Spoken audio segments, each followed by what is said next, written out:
Welcome back. In this set of slides, I'm going to be talking through Ramachandra Guha's piece on radical American environmentalism and wilderness preservation, a third world critique. Guha has two main theses in this article.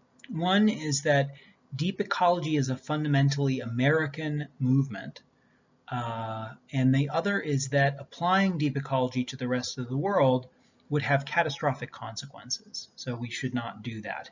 So he's concerned to sort of identify that deep ecology is more of a homegrown phenomenon. It's more of a philosophy that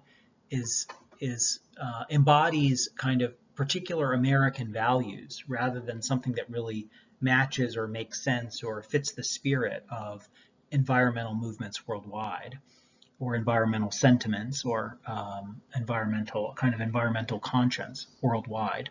But then secondly, it really shouldn't be applied worldwide. That it may fit the American context, but it doesn't fit these other contexts.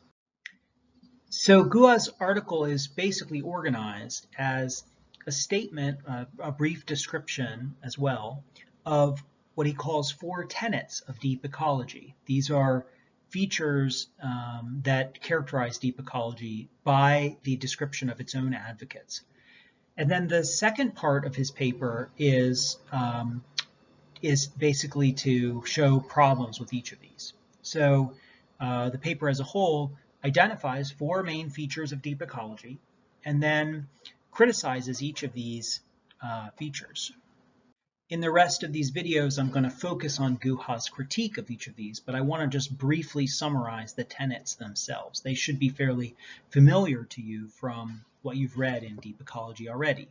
So the first is a proposed shift from anthropocentrism to biocentrism, or in the terminology that we've developed in the course, we could say a kind of ecocentrism. That deep ecologists want to move our thinking from a way of thinking that's focused on humans and takes human needs and interests to be primary to a way of thinking that takes interests of the earth itself to be primary, or of ecosystems themselves to be primary.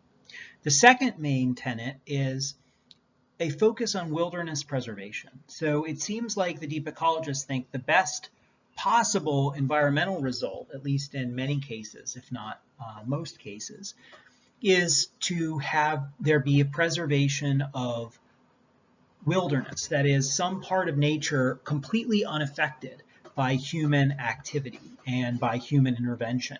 And so with the Earth First movement, we saw that in their very strong push for creating new wilderness areas, designated wilderness areas, and preserving and protecting the wilderness areas that already exist. Again, Earth First is a little bit different from deep ecology, but some similar sentiments in the two movements. The third tenet is that deep ecology wants to draw on Eastern spiritual traditions. We saw this in particular with the 1985 book.